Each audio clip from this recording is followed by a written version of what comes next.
Hi, my name is Katie, and I'm going to be presenting some work within our lab, the Sports Injury Research Lab at Michigan State. I'll be talking a little bit about drop landing asymmetries in young individuals who are 6 months post-operative ACL reconstruction. So the 90% clinical cutoff is commonly utilized as a functional measure for return to sport criteria in individuals following ACL reconstruction. So we had two aims. Our first aim was to evaluate limb symmetry indices during a drop vertical jump landing task.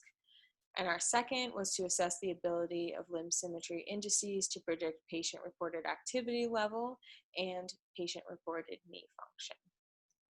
So to start with our methods, we first assessed physical activity level through patient self-report using the Tegner Activity Scale, which asks individuals to rate their activity before injury and their current level of activity.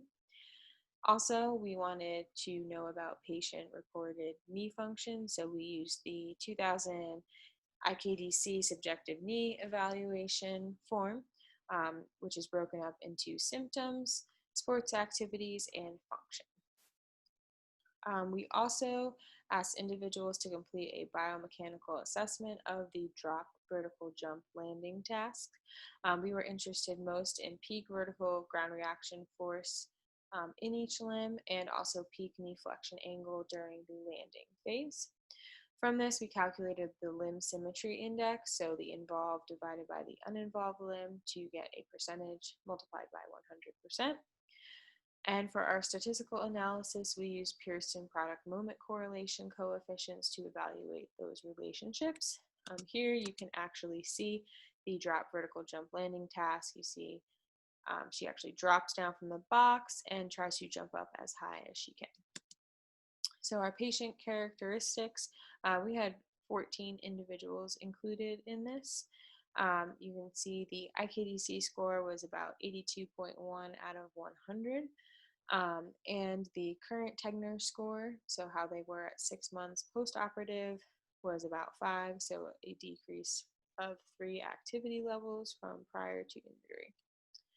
The results, so self-reported activity level using that Tegner activity scale and knee function using that IKDC form were not related to drop vertical jump performance in those two biomechanical characteristics.